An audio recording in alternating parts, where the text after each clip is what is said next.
Hello అండి అందరికీ welcome to our channel. చాలా సింపుల్గా ఎంతో టేస్టీగా వెజిటేబుల్ రైస్ని ఎలా చేయాలో సింపుల్గా చూసేయండి.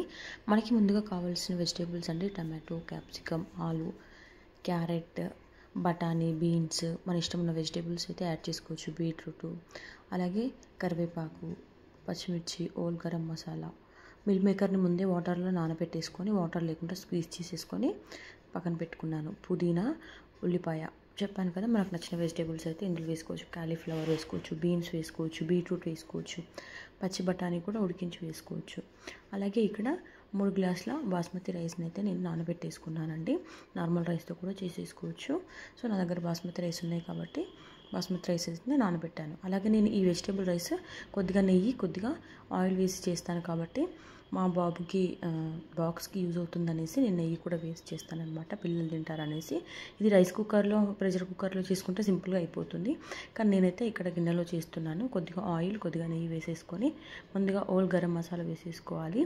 అలాగే ఇందులోకి కరివేపాకు, పుదీనా, పచ్చిమిర్చి, ఆనియన్స్ కూడా ఇవి ఫ్రై అయిన తర్వాత వెంటనే అవి వేసేసుకోవాలి. ఇవన్నీ కూడా మంచిగా ఫ్రై అయ్యేలా కలుపుకోవాలి. మీరు చూస్తున్నారు కదా ఎంత బాగుంటుందంటే టేస్ట్, పిల్లలు కూడా ఎంతో ఇష్టంగా తింటారు. నాకు కూడా చాలా సింపుల్గా అనిపిస్తుంది. ఏదైనా ఎక్కువ పనిలో ఉన్నప్పుడు నేను ఇలా సింపుల్గా చేస్తూ ఉంటాను. ఉల్లిపాయలు ఇట్లా అన్నీ మగ్గిన తర్వాత ఇందులోకి అన్ని వెజిటేబుల్స్ని వేసి కొద్దిగా సాల్ట్ని వేసుకొని అన్నీ కూడా కలిపేసుకోవాలి. కలిపేసుకున్న తర్వాత ఇందులోకి ఫ్రెష్గా దంచి పెట్టుకున్న అల్లం వెల్లుల్లిని కూడా వేసుకోవచ్చు. వేసేసుకొని మెత్తగా మొత్తం కలిపేసేసి మంచిగా లో ఫ్లేమ్లో ఫ్రై చేసుకోవాలి. ఇవన్నీ కూడా ఫ్రై అయిన తర్వాత ఒక గ్లాస్కి 1.5 గ్లాస్ చొప్పున వాటర్ వేయాలి. ఒకవేళ మీరు కుక్కర్లో చేసినట్లయితే కూడా ఇదే ప్రాసెస్. ఒకవేళ మీరు రైస్ తీసుకున్నవి పాత రైస్ అయితే 2 గ్లాసులు కూడా వాటర్ కూడా పోసుకోవచ్చు. నేను ఇక్కడ ఒక గ్లాస్కి 1.5 గ్లాస్ వాటర్ అయితే వేసేసాను. అలాగే టేస్ట్కి సరిపడా సాల్ట్ని కూడా ఇప్పుడు యాడ్ చేసేసుకోవాలి.